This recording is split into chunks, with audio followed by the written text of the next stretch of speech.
కుంభరాశి.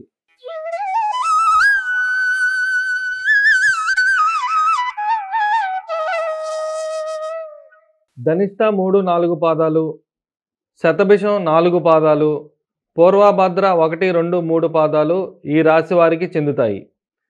ఈ రాశి వారికి ఈ నెల గ్రహ సంచారం ఎలా ఉందో తెలుసుకుందాం.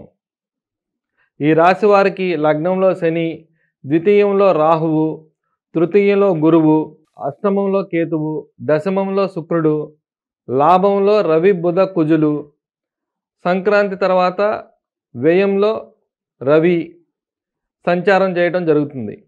ఈ సంచారం ద్వారా ఈ రాశి వారికి ఈ నెలలో ఫలితాలు ఎలా ఉన్నాయో తెలుసుకుందాం. ఆరోగ్యం. ఈ రాశి వారికి ఆరోగ్య లబ్ధి బాగుంది.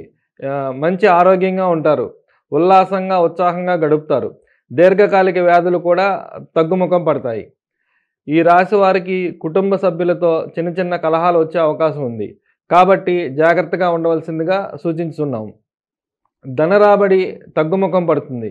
ఆచితూచి వ్యవహరించవలసిందిగా తెలియజేయడం అయింది. ఖర్చు తగ్గించుకొని ఆదాయం పెంచుకునే మార్గాలు చూసుకోవాల్సిందిగా తెలియజేయడం అయింది. షేర్ మార్కెటింగ్ వారికి లాభదాయకంగా లేదు. కాబట్టి పెట్టుబడులు పెట్టకుండా జాగ్రత్త పడవలసింది. ఆల్రెడీ పెట్టుబడులు పెట్టినట్లయితే జాగ్రత్త వహించండి. మార్కెటింగ్ జాబ్ చేసే వారికి అనుకూలంగా లేదు. కాబట్టి జాగ్రత్త పడవలసింది. సోదర వర్గం నుంచి అనుకూల ఫలితాలు ఉంటాయి. సరదాగా గడుపుతారు.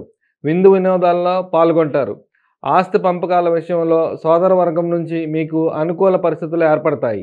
విద్యార్థులకు మంచి అనుకూల సమయం. మంచి ర్యాంకులు వస్తాయి. సత్ఫలితాలు పొందుతారు.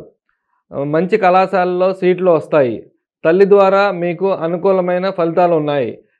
తల్లి ద్వారా మీకు ఆస్తి కలిసి వచ్చే అవకాశం ఉంది. మేనమామ ద్వారా మీకు లబ్ధి పొందే అవకాశం ఉంది. కాబట్టి మేనమామతో సఖ్యతగా ఉండండి. వాహనాలు కొనుగోలు చేసేవారికి మంచి అనుకూల సమయం. అప్పులు తీర్చడానికి మంచి అవకాశం. అలాగే కొత్తగా లోన్లు రుణ సౌకర్యం పొందడానికి కూడా మంచి అవకాశం. ఈ విషయాల్లో మీరు ముందుకు వెళ్ళడం చాలా మంచిది. సంతానం విషయంలో మంచి అనుకూల ఫలితాలు ఉన్నాయి. సంతానం లేని వారికి సంతానం కలిగే అవకాశం ఉంది. అలాగే సంతానం ద్వారా మీరు మంచి శుభవార్తలు వింటారు. ఇంట్లో శుభకార్యాలు జరిగే అవకాశం ఉంది. సంతానం అభివృద్ధి చెందుతుంది. యువతీ యువకులు ప్రేమ వ్యవహారాల్లో సఫలీకృతం అవుతారు. కాబట్టి అనుకూలంగా ఉన్నది. కాబట్టి ఈ విషయంలో మీరు ముందుకు వెళ్ళడం చాలా మంచిది. దీర్ఘకాలిక వ్యాధులు తగ్గుముఖం పడతాయి. జీవిత భాగస్వామితో విందులు విహారాలు చేసే అవకాశం ఉంది. పూర్తిగా సహకారం లభిస్తుంది. జీవిత భాగస్వామి మీకు ఈ నెలంతా చాలా అనుకూలంగా ఉంటుంది. కాబట్టి జీవిత భాగస్వామితో సఖ్యతగా ఉండండి. విందులు వినోదాలు విహారయాత్రలు చేసే అవకాశం బాగా ఉంది. అలాగే పార్ట్నర్షిప్ బిజినెస్ వ్యవహారంలో చాలా అనుకూలంగా ఉంది. కొత్తగా పార్ట్నర్షిప్ బిజినెస్ చేసేవారు ఇమీడియట్లీ డెసిషన్ తీసుకొని మొదలు పెట్టడం చాలా మంచి ఫలితాన్ని ఇస్తుంది. అలాగే ఆల్రెడీ భాగస్వామితో మీరు వ్యాపారం చేస్తున్నట్లయితే మంచి లాభాలు పొందే అవకాశం ఉంది. ఏవైనా వ్యవహారాలు ఉంటే ఇప్పుడే చక్కబెట్టుకోవడం చాలా మంచిది.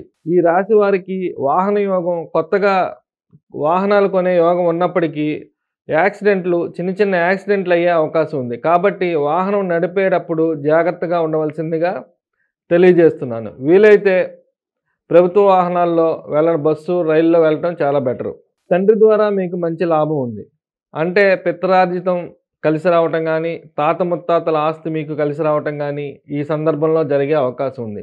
ఈ వ్యవహారాల్లో ముందుకు వెళ్ళటం వల్ల మీకు మంచి లాభం ఉంది. తండ్రి గారితో సఖ్యతగా ఉండి ఆ వచ్చే ఆస్తులు పొందే అవకాశం బాగా ఉంది. కాబట్టి సఖ్యతగా ఉండండి. తీర్థయాత్రలు చేసే అవకాశం బాగా ఉంది. ఉద్యోగ వ్యాపార విషయాల్లో చాలా అనుకూలంగా ఉంది. నిరుద్యోగులకు ఉద్యోగ లాభం ఉంది. కాబట్టి నిరుద్యోగులు ఇంటర్వ్యూలకు వెళ్తే వెంటనే సఫలీకృతం అయ్యే అవకాశం ఉంది. వ్యాపారం కొత్తగా మొదలుపెట్టే వాళ్ళకు కూడా మంచి అవకాశం. కాబట్టి ఇమీడియట్లీ మొదలు పెడితే మీరు సత్ఫలితాలు పొందే అవకాశం ఉంది. అలాగే రాజకీయ నాయకులకు చాలా అనుకూలంగా ఉంది. ఉన్నత పదవులు, మంత్రి పదవులు పొందే అవకాశం బాగుంది. మెడికల్ వైపు బిజినెస్ చేసే వాళ్ళకు కూడా లాభదాయకంగా ఉంది. స్నేహితుల వల్ల మంచి లాభాలు పొందుతారు. స్నేహితులతో మంచి విందు వినోదాలు, విహారయాత్రలు చేసే అవకాశం బాగా ఉంది. కాబట్టి స్నేహితులతో సరదాగా గడపండి, సఖ్యతగా ఉండండి. ఈ నెలంతా చక్కగా ఎంజాయ్ చేసే అవకాశం ఉంది. విదేశీయానం ఈ రాశి వారికి ఈ నెలలో అంతగా కనబడడం లేదు. వృత్తిపరంగా విదేశాలకు వెళ్ళటానికి గానీ, విద్యాపరంగా వెళ్ళటానికి గానీ, వ్యాపార పరంగా గానీ, సరదాగా వెళ్ళటానికి కూడా విదేశీయానం అంత అనుకూలంగా లేదు. కాబట్టి ఈ నెల విదేశీయానం అనేది విదేశీ ప్రయత్నాలు చదువుకి, వ్యాపారానికి, ఉద్యోగానికి వాయిదా వేయడం చాలా మంచిది. ఈ రాశి వారికి ఏలినాటి శని జరుగుతున్న సందర్భంగా శనికి దోష పరిహారం చేసుకోవాల్సిందిగా తెలియజేస్తున్నాను. శనికి జపదాన హోమాలు, తైలాభిషేకం చేయటం మంచిది. మందపల్లి వెళ్ళి అక్కడ శనీశ్వరాలయంలో శనికి అర్చన చేయించి తైలాభిషేకం చేయించడం ఈ రాశి వారికి చెప్పదగిన సూచన. ప్రతి శనివారం శనీశ్వరునికి తైలాభిషేకం చేయటం వల్ల మంచి ఫలితాలు పొందుతారు. ధనాదాయం తక్కువగా ఉండటం వల్ల కనకదార స్తోత్రం కానీ, శ్రీ సూక్తం కానీ ప్రతిరోజు పారాయణ చేయటం వల్ల మీకు ధనాదాయం పెరిగే అవకాశం ఉంది.